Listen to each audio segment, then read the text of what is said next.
Hello students, हम third unit का पहला चैप्टर जो है कर चुके हैं। तो उसमें बर्ट सेट लॉ और एम्पियर सर्किट लॉ की कुछ एप्लीकेशन की थी हमने। अब उनकी कुछ प्रॉब्लम्स कर रहे हैं। ये जो प्रॉब्लम है इसके अंदर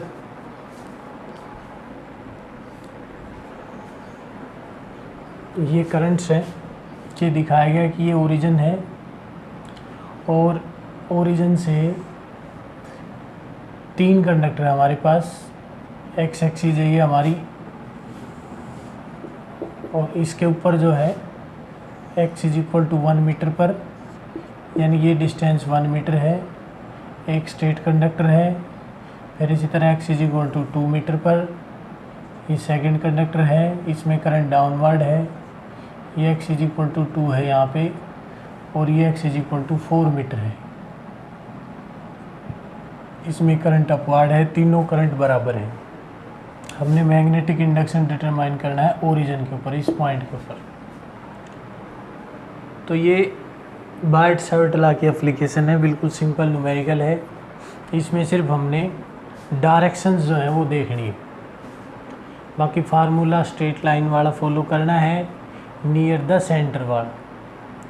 तो नियर सेंटर जो है magnetic induction due to a long straight wire जो होता है वो ये होता है 2 into mu naught by mu naught I upon 4 pi r या 4 पाई ए।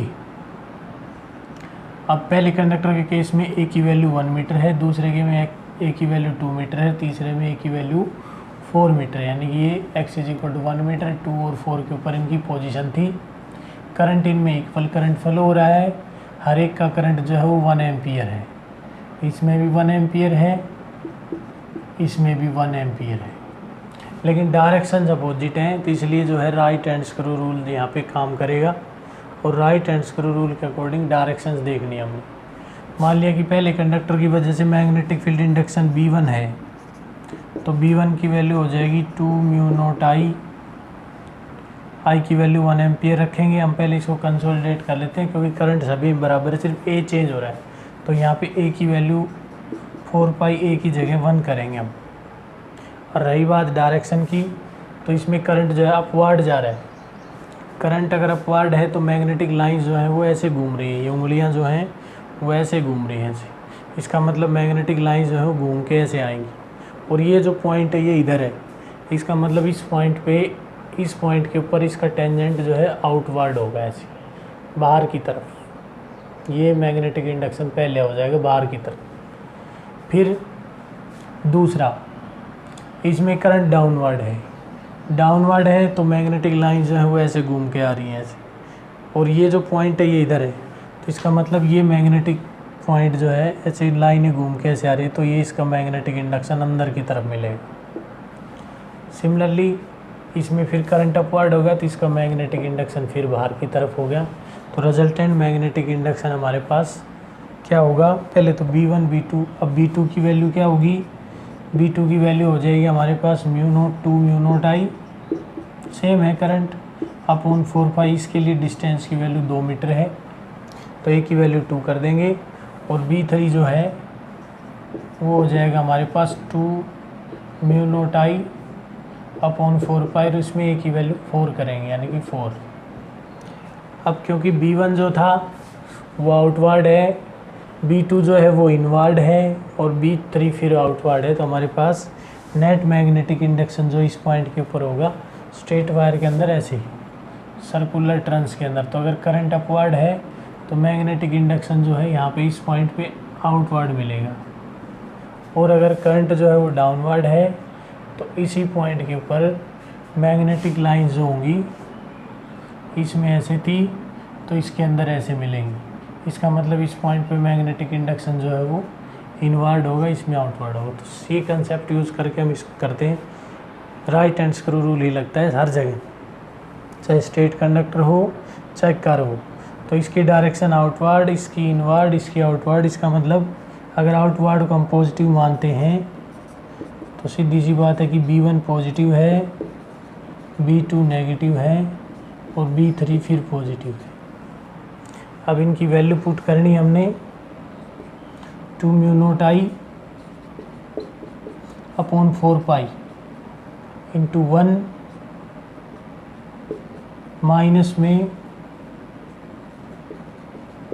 2 mu not I upon 4 pi into 2 plus में 2 mu not I upon 4 pi into 4। तो mu not I 2 mu not I को कॉमन ले लिया जाएगा, 2 म्यू नॉट आई अपॉन 4 पाई जो है वो कॉमन हो जाएगा, यहाँ पे बचेगा 1/1 माइनस 1/2 प्लस 1/4,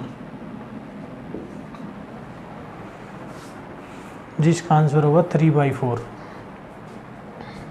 एलसीएम लेंगे इसका यहाँ से, तो 2 म्यू नॉट आई अपॉन 4 पाई और इसका आंसर आ जाएगा 4 - 2 + 1, तो इसका मतलब 3/4।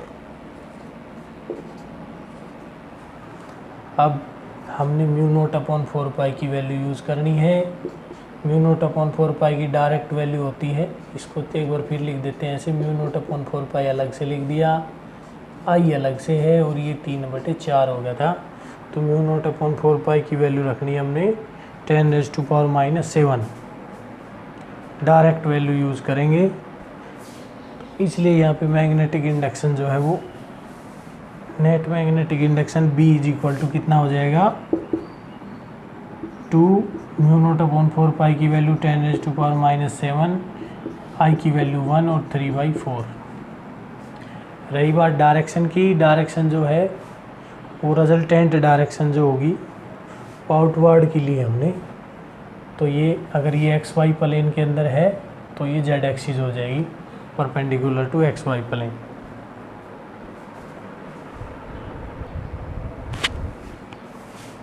ये जो क्वेश्चन है इसमें जो वायर है उसको हमने एक आर्क जो इनकम्प्लीट सर्कल है उसमें बैंड किया है, यानी कि ये 3/4 है, 3/4 जो है ना सर्कल के यूज़ कर रखे हैं। इसमें करंट फ्लो हो रहा है 60 एम्पियर का, इसका रेडियस जो है वो 4 सेंटीमीटर है। यहाँ इसके सेंटर पे मैग्नेटिक इंडक्शन डिटरमाइन करना है। तो जब सर्कुलर कॉइल हो, वैसे तो इस वायर को देखेंगे हम, क्योंकि ये वायर भी इनफाइनाइट डिस्टेंस से है, यानी कि लॉन्ग है, लेकिन ये जो पॉइंट है ये इस करंट की डायरेक्शन में है। तो करंट की डायरेक्शन में होने से जो थीटा की वैल्यू 0 हो जाती है, और वाइट सेवर्ट लॉ के अंदर जब हम यूज़ करते हैं B = mu naught IDL sine theta, तो ये जो साइन 0 डिग्री जो है ना इसको कैंसिल कर दे, तो इन दोनों पोर्शंस की वजह से मैग्नेटिक इंडक्शन नहीं होगा, सिर्फ होगा किसकी वजह से, सर्कुलर पोर्शन की वजह से। अब सर्कुलर पोर्शन जो है वो जिसका रेडियस 4 सेंटीमीटर है लेकिन इनकम्प्लीट है, अगर कंप्लीट है होता तो मैग्नेटिक इंडक्शन यहाँ पे हो जाता म्यू नॉट I/2R, लेकिन यहाँ पे ये फार्मूला यूज़ ना करके हम फार्मूला यूज़ करते हैं म्यू नॉट I/4πR, और यहाँ पे थीटा वाला फार्मूला यूज़ होगा, लेंथ वाला, क्योंकि यहाँ पे इसकी लेंथ दे रखी है। जो 4πR² वाला जो इंटीग्रेशन होता है म्यू नॉट I/4πR², और उसको जब कोई आर की लेंथ दे रखी हो तो लेंथ यूज़ करते हैं, तो इसमें इस आर को L/R करके हम थीटा में कन्वर्ट कर देते हैं। तो यहाँ पर जो है ये यूज होगा म्यू नॉट I/4πR थीटा। अब यहाँ पे आर की वैल्यू सिंपल है, 4 सेंटीमीटर गिवन है, तो ये फार्मूला क्लियर हो जाएगा, बिल्कुल आसान हो जाएगी क्वेश्चन। बी की वैल्यू हो जाएगी यहाँ पे, आई की वैल्यू दे रखी है 60 एम्पियर, आर की वैल्यू दे रखी है यहाँ पे 4 सेंटीमीटर, यानी कि 4 × 10⁻⁻2 मीटर, और म्यू नॉट अपॉन 4 पाई की वैल्यू हमें पता ही है। थीटा की वैल्यू यहाँ पे दे रखी है 90 डिग्री, यानी कि π/2 रेडियन। पाई की वैल्यू यूज़ कर सकते हैं हम 22/7 या नहीं तो 3.14, ये गिवन हो तो, अदरवाइज 22/7 यूज़ करेंगे। तो इस फार्मूले के अंदर जो है डायरेक्ट इसका रिजल्ट आ जाएगा B = म्यू नॉट आई की जगह करेंगे 60 अपॉन 4 आर की जगह करेंगे 4 × 10⁻⁻2 और थीटा की जगह करेंगे π/2। तो म्यू नॉट अपॉन 4 की डायरेक्ट वैल्यू 10⁻⁻7 × 60 4 इंटू 10⁻⁻², 22/7 इंटू 2। इसका यूज़ करके हम मैग्नेटिक इंडक्शन डिटरमाइन करेंगे। इसके सेंटर पे डायरेक्शन होगी इनवर्ड, क्योंकि ये क्लॉकवाइज करंट है तो इनवर्ड हो जाएगी। माइनस, अगर ये एक्स वाई प्लेन हो तो माइनस जेड की तरफ।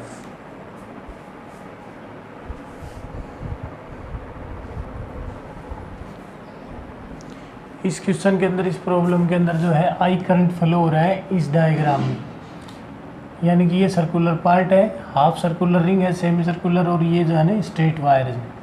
तो मैग्नेटिक इंडक्शन हमने डिटरमाइन करना है सेंटर के। तो इसमें फार्मूले भी यूज़ होंगे, रिंग वाला भी, स्ट्रेट वाला भी, लेकिन डायरेक्शन का भी ध्यान रखना है।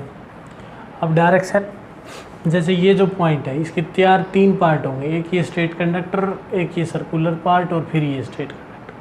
अब इस स्ट्रेट कंडक्टर की वजह से, लेकिन ये जो पॉइंट है स्ट्रेट कंडक्टर के नियर एंड है, कहने का मतलब ये हुआ कि ये स्ट्रेट कंडक्टर है, इसके नियर एंड पे ये पॉइंट है। तो इसका अलग अगर हिस्सा करके देखते हैं तो ये नियर एंड निकालना हमने, रेडियस डिस्टेंस इसकी आ रही रहेगी। तो स्ट्रेट कंडक्टर के एंड के नज़दीक जो मैग्नेटिक इंडक्शन होता है वो होता है μ0I/4πA। एक ही जगह यहाँ पे आर यूज़ होगा। अब डायरेक्शन की बात है, करंट इधर फ्लो हो रहा है, ये पॉइंट इसके नीचे है, तो मैं लाइनें जो है वो ऐसे घूम के ऐसे आ रही हैं, तो इसका मतलब ये पॉइंट अगर नीचे है तो मैग्नेटिक इंडक्शन आउटवर्ड होगा। तो इस ऊपर वाले पार्ट की वजह से मैग्नेटिक इंडक्शन आउटवर्ड। सिमिलरली नीचे वाला जो कंडक्टर है उसके भी नियर एंड वन एंड की तरफ है, इसका भी फार्मूला यही यूज़ होगा, लेकिन डायरेक्शन जो है वो ये करंट इधर जा रहा है। अब इसमें करंट इधर जा रही थी, मैग्नेटिक लाइन्स ऐसे घूम के आएंगी, यानी कि ये पॉइंट ऊपर है तो यहाँ से आउटवर्ड, ये मैग्नेटिक इंडक्शन आउटवर्ड होगा। तो दोनों की वजह से आउटवर्ड हो गया, इन स्ट्रेट कंडक्टर का जुड़ गया। अब हमारे पास है सर्कुलर कंडक्टर। सर्कुलर कंडक्टर ये है, सेमी सर्कुलर रिंग है, ये करंट ऐसे फ्लो होगा ऐसे, तो ये करंट ऐसे फ्लो होगा तो इसकी डायरेक्शन जो है वो आउटवर्ड है। इसका मतलब तीनों का मैग्नेटिक इंडक्शन आउटवर्ड हो गया, इसका भी और ये सर्कुलर पार्ट का भी। तो नेट मैग्नेटिक इंडक्शन जो है वो हमारे पास हो जाएगा B = B1 + B2 + B3। दो में स्ट्रेट कंडक्टर का यूज़ होगा, तीसरे में होगा सर्कुलर रिंग का। सेमी सर्कुलर रिंग है तो कंप्लीट सर्कुलर रिंग का मैग्नेटिक इंडक्शन होता है μ0I/2R,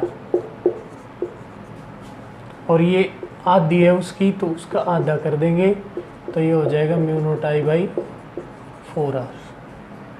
तो इसका मतलब पहले स्ट्रेट कंडक्टर की वजह से नियर वन एंड μ0I/4πR, फिर ये रिंग वाला P2 रिंग की वजह से ले लेते हैं तो ये हो जाएगा हमारे पास वो भी μ0I/4R, प्लस में जो है ये स्ट्रेट कंडक्टर इसकी वजह से μ0I/4πR। μ0I/4πR, 4πR ये डबल हो गया, तो μ0I/4R को हम बाहर निकाल सकते हैं। μ0I/4R जो है हमने बाहर निकाल लिया। यहाँ बचेगा हमारे पास 1/π + 1 + 1/π, यानी कि पाई आ जाएगा हमारे पास एलसीएम। तो मैग्नेटिक इंडक्शन हो जाएगा μ0I/4R, पाई हमारे पास एलसीएम हो गया, तो ये बनेगा 1 + 1 2 + π, यानी कि 2 + π। तो ये हो गया B, और इसको अलग अलग डिवाइड करते हैं तो μ0 की वैल्यू हमारे पास आ जाएगी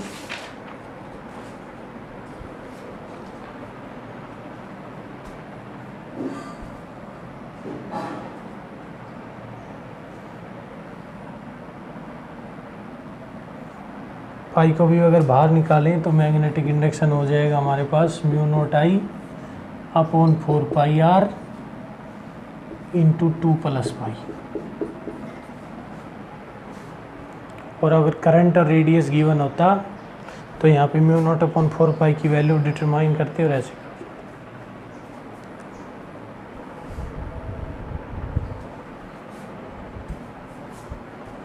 इस प्रॉब्लम के अंदर जो करंट है वो I है, और ये एक सेक्शन है, मतलब ये दो स्ट्रेट वायर हैं और ये इसका सर्कुलर सेक्शन हो गया, ये स्ट्रेट सेक्शन हो गया। हमने टोटल मैग्नेटिक इंडक्शन इस पॉइंट ओ पे यानी कि सेंटर ऑफ द रिंग पे डिटरमाइन करना है। तो पहले तो देखेंगे डायरेक्शन। डायरेक्शन के लिए ये जो लाइन आ रही है स्ट्रेट कंडक्टर, अभी इसके बिल्कुल सामने है, ये जो सेंटर है ये इस लाइन के आगे है, तो इसके लिए तो थीटा 0 हो जाएगा, तो इसके लिए तो कोई मैग्नेटिक इंडक्शन होगा नहीं इसका, यानी कि इस पार्ट के लिए मैग्नेटिक इंडक्शन नहीं होगा। फिर आते हैं सर्कुलर पार्ट में, ये क्लॉकवाइज करंट फ्लो हो रहा है, एंटी क्लॉकवाइज, तो मैग्नेटिक इंडक्शन आउटवर्ड। फिर उसके बाद ये करंट ऐसे जा रहा है, तो इसके अंदर भी ये पॉइंट ऊपर हो गया, ऐसे घूम के जाएंगी लाइनें, ऊपर है तो इसका मतलब ये बाहर हो जाएगा, आउटवर्ड हो जाएगा। तो इन दोनों पोर्शन की वजह से मैग्नेटिक इंडक्शन आउटवर्ड, इसकी वजह से है नहीं, तो नेट मैग्नेटिक इंडक्शन हमारे पास किसकी वजह से हो गई, सर्कुलर पार्ट की वजह से, इसका B1 मान लिया, और इस स्ट्रेट पार्ट की वजह से इसका मान लिया हमने B2।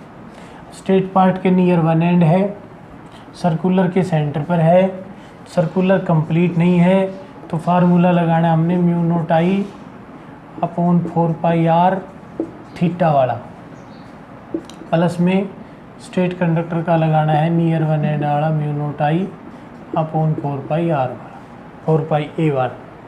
एक ही जगह आर यूज हो जाएगी, यहाँ पे समाल आर दे रखा है रेडियस, तो समाल आर यूज कर सकते हैं।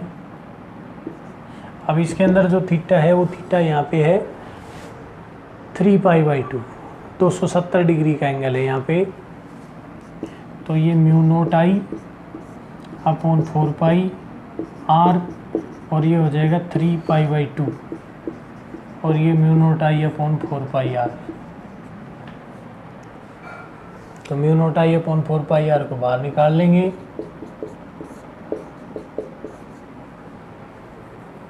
और ये आएगा हमारे पास 3π/2 + 1। इसका एलसीएम लिया जाएगा, एलसीएम लेते हैं तो ठीक है और नहीं है तो भी ठीक है। तो इस प्रकार ये मैग्नेटिक इंडक्शन जो है स्ट्रेट वायर्स की वजह से हो गया। स्ट्रेट वायर सर्कुलर वायर यानी कि एप्लीकेशन ऑफ बायट-सावर्ट लॉ की प्रॉब्लम थी।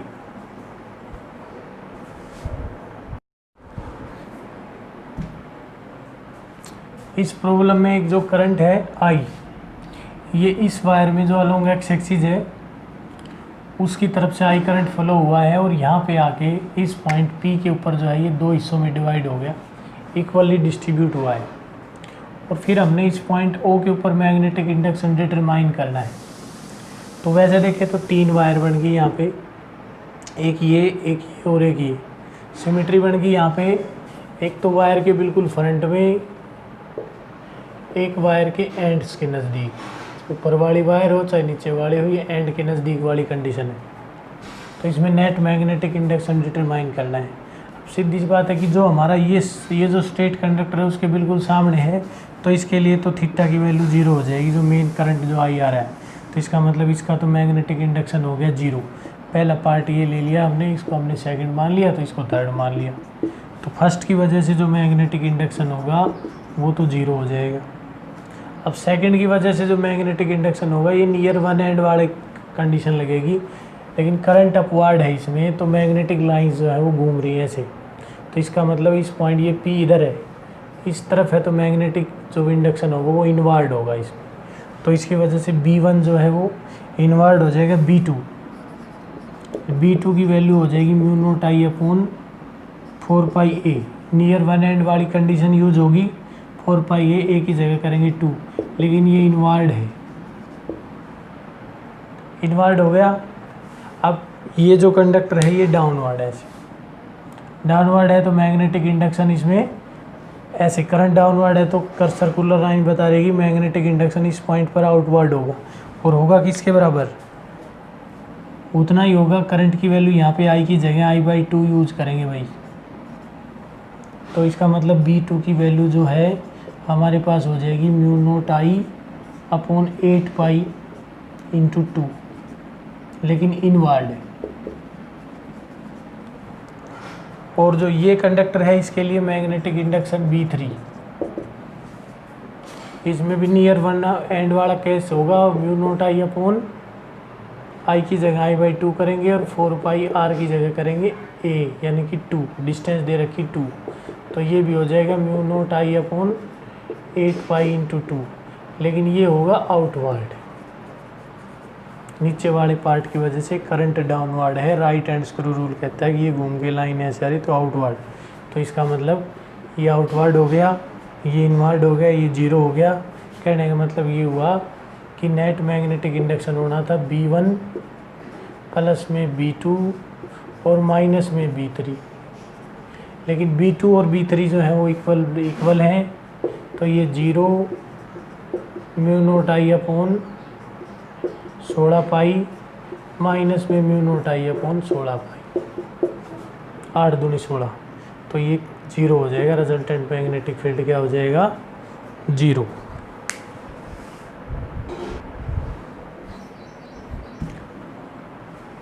इस प्रॉब्लम में एक सोलेनोइड है जिसके 120 टर्न है और उसकी जो लेंथ है वो 0.20 मीटर है। तो हमने मैग्नेटिक इंडक्शन डिटरमाइन करना है यहाँ पे इनसाइड द सोलेनोइड और एट वन एंड।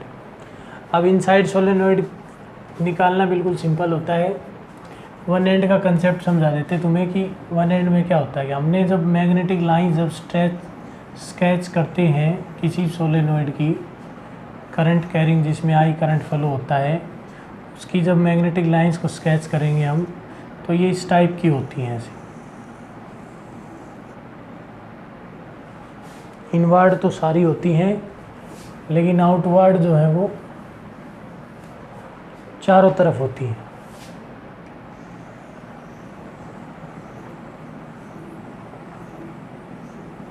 ऐसे ही तो ये मैग्नेटिक लाइंस जो हैं वो इस टाइप की थी।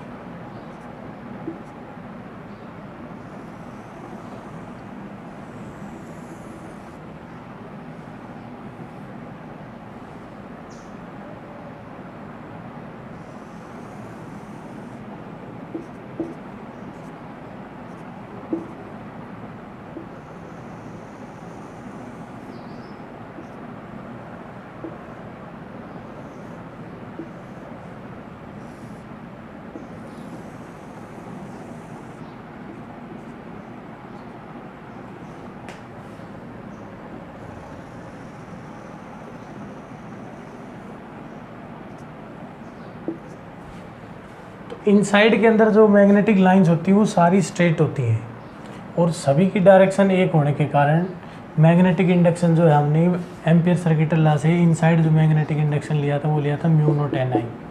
एन का मतलब होता है number of turn per unit length, यानी कि अगर सोलेनोइड के अंदर टोटल टर्न एन हो और उसकी लेंथ एल हो तो एन की जगह में एन बाई एल लिख सकते हैं। तो फर्स्ट जो क्वेश्चन है वो यहाँ से सोल्व हो जाएगा कि इसके अंदर जो मैग्नेटिक इंडक्शन है वो म्यू नोट की वैल्यू 4 पाई इंटू 10⁻⁻⁷ लेनी है, एन की वैल्यू लेनी है हमने 120 और लेंथ ले रखी है 0.20 और करंट फ्लो हो रहा है इसके अंदर 2.5 एम्पियर। तो ये तो आ जाएगा इनसाइड किसी भी पॉइंट पे अंदर, यहाँ से शुरू होके मतलब। लेकिन एंड के अंदर क्या होता है, एंड पॉइंट्स के ऊपर क्या होता है कि सभी मैग्नेटिक लाइन स्ट्रेट नहीं होती, इनके अंदर थोड़ी सी डायरेक्शन होती है इस प्रकार। तो स्ट्रेट ना होने के कारण सभी का नेट मैग्नेटिक इंडक्शन जो है स्ट्रेंथ जो है वो जुड़ेगी नहीं, क्योंकि मैग्नेटिक फील्ड लाइंस की मैग्नेटिक फील्ड स्ट्रेंथ यहाँ निकाली जाती है अलोंग द टेंजेंट। तो इनका टेंजेंट जो है ना सभी का एक डायरेक्शन में नहीं, अंदर सभी का एक तरफ है, यहाँ सभी का नहीं। तो रिजल्टेंट यानी कि इनका जो रिजल्टेंट या एवरेज जो है वो निकाली जाए तो लगभग जो मैग्नेटिक इंडक्शन जो है वो कितना आता है, म्यू नोट एन आई अगर बीच में होता है तो उसका आधा 1/2 म्यू नोट एन आई, क्योंकि डायरेक्शंस डिफरेंट है तो इसलिए यहाँ पर इसका आधा कर देंगे। तो नियर वन एंड जो है मैग्नेटिक इंडक्शन 1/2 ये जो आया था इसका आधा हो जाएगा 4 पाई इंटू 10⁻⁻⁷ इंटू 120। नीचे अगर दशमलव हटाते हैं इसकी तो ऊपर हो जाएगा 100 और ये 25/10। इसका सॉल्यूशन करते हैं हम, ये 10 पे और ये 6 पे, और अब इसका सॉल्यूशन हो जाए।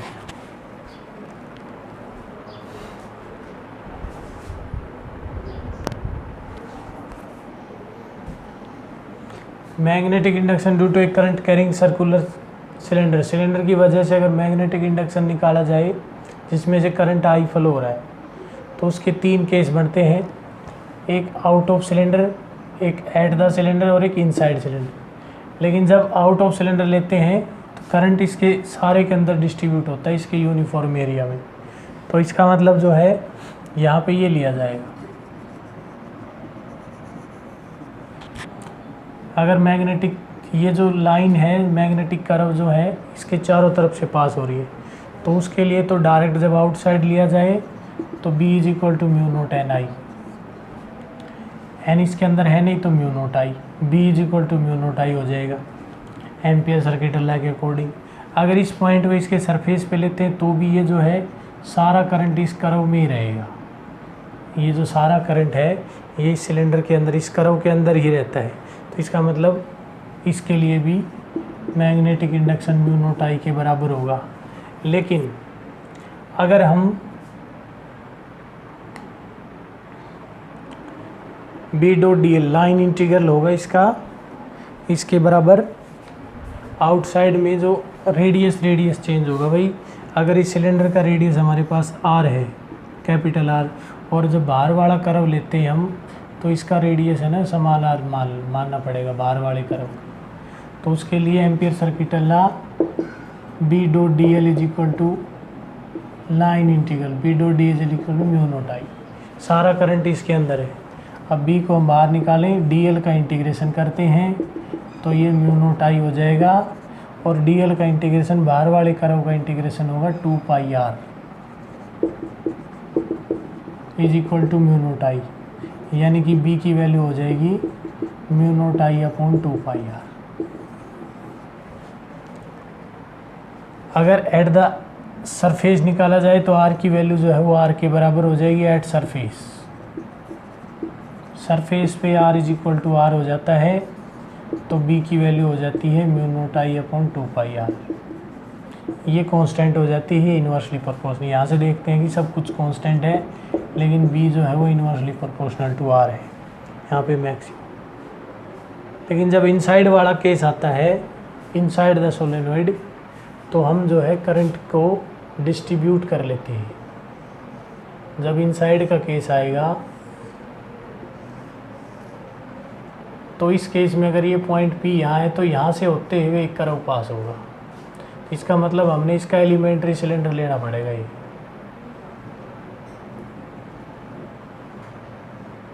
ये एलिमेंट्री जो सिलेंडर होगा इसका करंट लेना पड़ेगा। इसके बाहर का जो एरिया है वो हम नेगलेक्ट कर देंगे, तो उसके लिए हमने लेनी पड़ेगी इसकी करंट डेंसिटी। वैसे तो इसके इंटायर वॉल्यूम में है, लेकिन हाइट के कारण जो है ना वॉल्यूम का जो H कंपोनेंट है ना वो कट जाता है, H फैक्टर। तो सीधा है कि इसमें अगर करंट I है टोटल, तो वॉल्यूम हो गया इसका पाई आर स्क्वायर एच, यानी कि यूनिट वॉल्यूम में इतना करंट होगा डिस्ट्रीब्यूट। अब इतना करंट यूनिट वॉल्यूम के अंदर है, current in unit volume, current per unit volume. और हमने जो एलिमेंट्री सिलेंडर लिया है उसका वॉल्यूम ये है पाई, उसका रेडियस हमने स्मॉल आर ले रखा है। इस एलिमेंट्री सिलेंडर का रेडियस जो है वो स्मॉल आर है, तो पाई आर स्क्वायर और उसका वॉल्यूम हो गया एच, तो इसलिए आई डैश एलिमेंट्री करंट जो है वो कितना आ जाएगा, current in elementary cylinder, elementary cylinder का जो करंट होगा वो आई डैश की वैल्यू हो जाएगी हमारे पास। यूनिट वॉल्यूम का था ये पाई आर स्क्वायर एच, और ये इसका है वॉल्यूम हमारे पास पाई आर स्क्वायर एच। तो एच से एच कैंसिल, पाई से पाई कैंसिल, यानी कि आई डैश की वैल्यू है वो हमारे पास हो जाएगी आई इंटू आर बाई आर और सारे का स्क्वायर। अब एट द सरफेस वाली ही कंडीशन लगेगी यहाँ पे। सरफेस के ऊपर मैग्नेटिक इंडक्शन ये आया था mu naught I 2 pi r, लेकिन वहाँ पे जो रेडियस है करंट की वैल्यू जो है हमारे पास कितनी हो जाएगी, आई की जगह आई डैश, और म्यू की जगह हम इसकी परमिटिविटी लेंगे। तो इसके लिए हमारे पास ये हो जाएगा म्यू नोट की जगह तो म्यू हो जाएगा, आई की जगह आई डैश हो जाएगा, 2 पाई और आर की जगह हो जाएगा समान आर। अब इनकी वैल्यू पुट करें तो magnetic induction mu 2 pi R और आई की जगह कर देंगे I into R square upon R square. तो यहाँ से एक आर कैंसिल हो जाता है और ये बी की वैल्यू आ जाती है mu I upon 2 pi r square into r. और अगर रिलेटिव मैग्नेटिक परमिटिविटी यूज़ करते हैं तो बी की वैल्यू हो जाएगी म्यू आई, म्यू की जगह म्यू नोट म्यू आर कर देंगे। रिलेटिव परमिटिविटी जो होती है वो म्यू बाई म्यू नोट होती है, इसलिए म्यू की वैल्यू हो जाएगी म्यू नोट म्यू आर। तो यहाँ पे म्यू नोट म्यू आर आई और अपॉन 2 पाई आर स्क्वायर और सारे का आर, यानी कि इन साइड में हो गया ये directly proportional to r. Inside में डायरेक्टली प्रोपोर्शनल टू आर है, सरफेस पर कांस्टेंट है, आउटसाइड में इन्वर्सली प्रोपोर्शनल टू आर है। तो मैग्नेटिक इंडक्शन की जो वेरिएशन होगी B with respect to r वो ये होगी, यहाँ पे r is equal to r है।